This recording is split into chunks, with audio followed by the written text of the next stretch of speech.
The Bauma 2025 exhibition saw the announcement of a number of new crane models.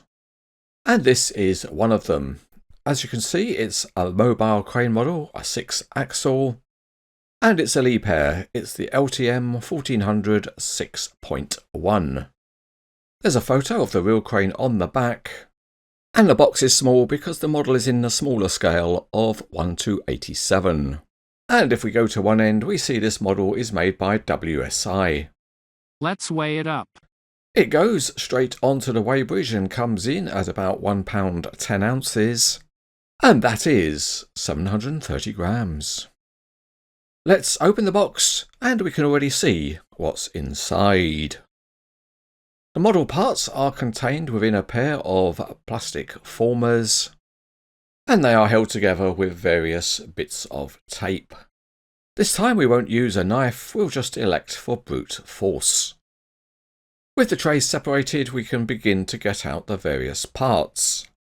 There's no instructions included, so we'll just have to rely on all our skills and experience to do the assembly.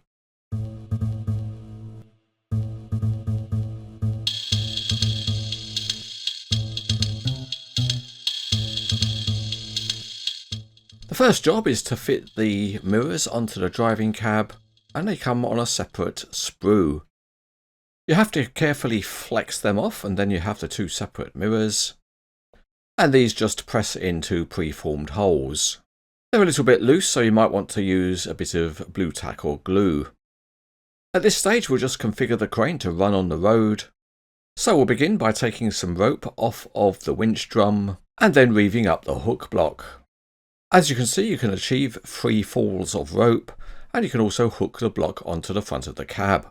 Let's weigh it up again. So the model takes a run onto the weighbridge, and it's just over 10 ounces, or just under 300 grams.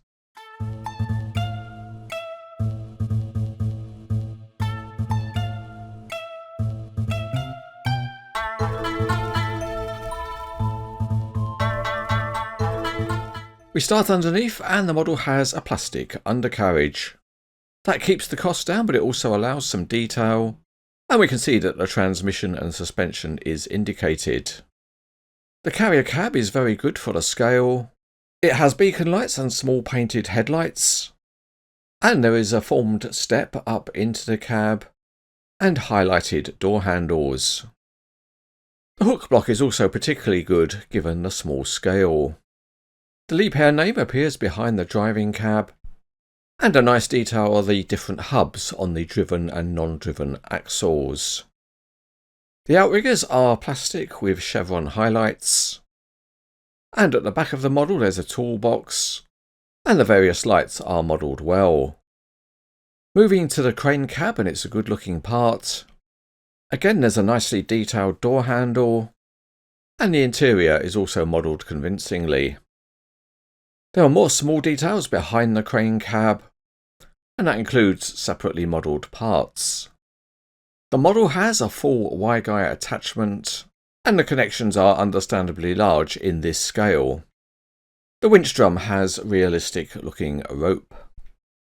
The top of the boom does have black paint highlighting, which is pretty effective, and the folded Y-guy arms look particularly good. The top of the carrier deck also has a reasonable amount of detail, and that includes some finely textured surfaces. The outrigger beams are plastic, but they have been accurately modelled as 2 stages. At the back, the counterweight frame has textured walkway surfaces, and the counterweight blocks all have separately applied graphics. The telescopic boom has been modelled with one extendable section, and it has graphics applied. It's great that in this scale there are separate metal sheaths. Another excellent piece of model engineering is the Y-guy attachment. It's nearly all metal and it looks really convincing.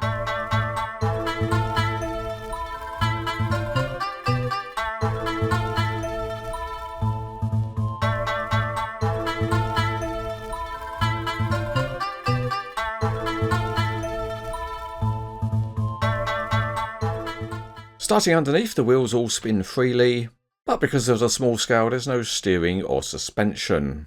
However, out on the test track the model does roll nice and smoothly, and when we get to the job site we can begin to set it up. We'll start by extending the 2-stage outrigger beams, and they're cleverly modelled with a slight downward slope so that the pads reach the ground. Also included are some spreader plates. The boom lifts up smoothly and relies on friction to hold a pose. And of course you can rotate the crane to get the position that you want. Lifting chains are not included with the model, but if you have some, you can simulate lifting the counterweight frame. And so it's very good for posing the model in a setting up phase. Another very nice touch in this scale is that all of the counterweight blocks are actually separate pieces. So if you wanted, you could vary the amount of counterweight rigged on the model. Here we're adding the total amount while the frame is on the carrier deck. So that gives you another different pose. Attaching the counterweight frame is easy and straightforward. It just hooks under onto the back of the crane, and then you secure it in position with one large pin. That pin also has a painted end cap so it doesn't destroy the look.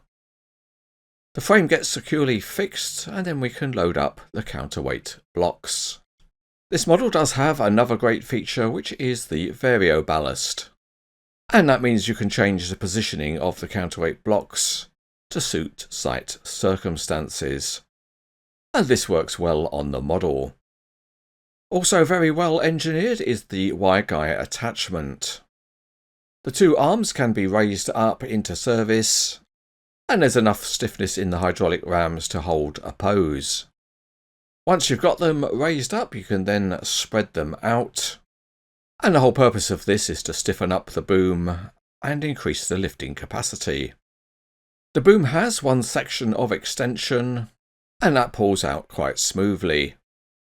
It also has a locking clip to keep the extension locked. Another great feature is that you can adjust the tension of the Y-guy system, and that's because there's a working winch built into each of the arms. Time for a dim check. The boom is limited to one section of extension, but let's check the height, and it's about 1 foot or 31 centimetres. One advantage of a mobile crane in this scale is that you can marry it up with tower crane models in the same scale. And even though the boom extension is limited, it still makes for an interesting display.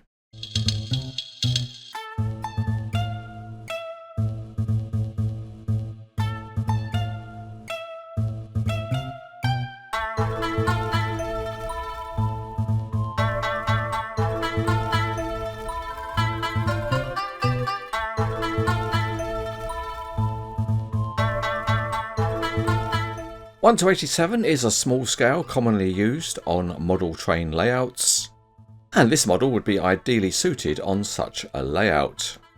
WSI have made a very good job of the detailing, and some of the engineering and features are also very impressive. A fully extending boom would have made it tip-top, but even as it is, there's more than enough to rate it as excellent.